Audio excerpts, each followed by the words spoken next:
this video on how to save your marriage. My name is Lee Balcom and I'm the internet's leading marriage expert. Now, if you want to save your marriage, the first question you're going to have to ask is, should you even save this marriage? That's a pretty tough question to ask, and I'm going to ask it up front because you see 100% of marriages have problems. Every single marriage has problems. About 50% survive those problems, so it's almost a coin toss.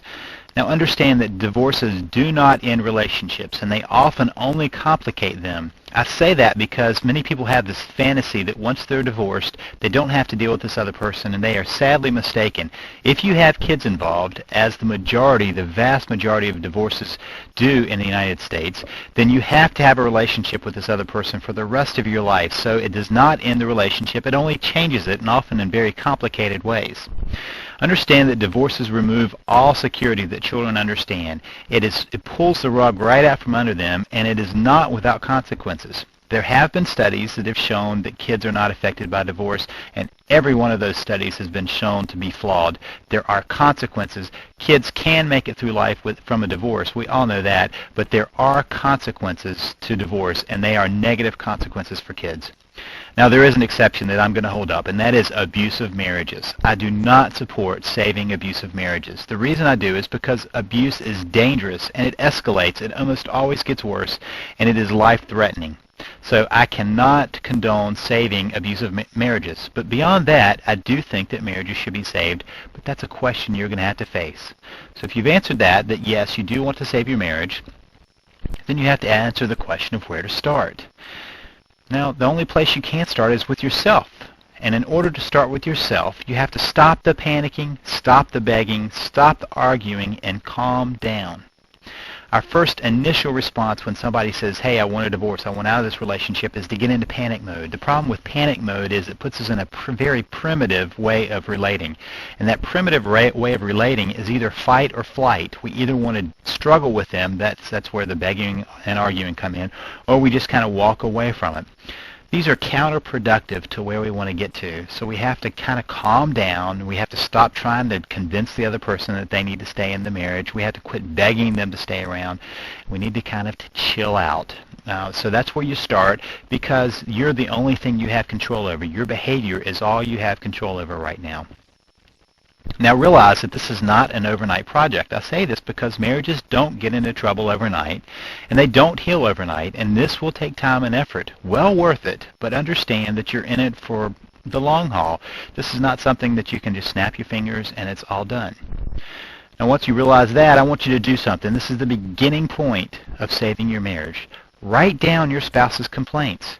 Make a list of the complaints that your spouse has made for the last few years. I mean, sit down and make out that list. Everything you can think of that they said. I'm not happy because of this. I don't like this. I wish you would this. All those things. Write them down. Now set that list aside for a little bit and then come back to it, and with an open mind that's willing to hear the truth, look at it and see what truth there is to these complaints. Now, they don't all have to be completely true, but there may be some truth in them. I don't like how much time you're spending away from the home may mean I want to spend more time with you, and you mishear that. Sometimes the I wish you would be cleaner you can take as a criticism, or you can say, gosh, maybe this person wants me to show some care and concern for the house, for our well-being, for those kinds of things. So what I'm asking you to do is, with an open mind, look at the truth that may be in these complaints. Then look at them again and say, which ones are you willing and able to change? Sometimes someone asks something so outrageous that there's no way we could do it. It breaks our very values and our morals, and that's not what I want to talk about. I want to set those aside because they actually are very few and far between, and we basically use them to argue the point of why we can't do this. I want to look at this as how you can do it. Which ones are you willing and able to change? If they want more affection, can you be more affectionate? If they want to spend more time with you, can you spend more time with them? Those are the ones I want you to look at, and then commit yourself to make those changes. Now, it's not enough just to commit yourself. You've got to live it out. You've got to kind of show that you're making these changes, and understand that this is a big piece of this. You have to answer the question, is this fair? Is this as fair that this is being asked by you? You've got to be wondering that by now.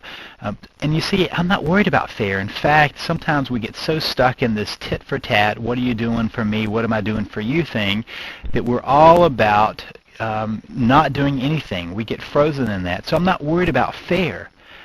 What about changing or saving the marriage? Because if you get away from that question of is it fair, then you get to the can I do this because I want to save the marriage. Now understand this. You will be treating symptoms. It's kind of like if you go to the doctor with a runny nose and a fever and a sore throat. They can give you a medicine to help your runny nose and your fever and your sore throat, but you still got a virus in you or a bacterial infection in you. And that's not what they're treating. They're only treating the symptoms. So if you want to learn how to deal with the real issues, it takes more than just a little video to tell you.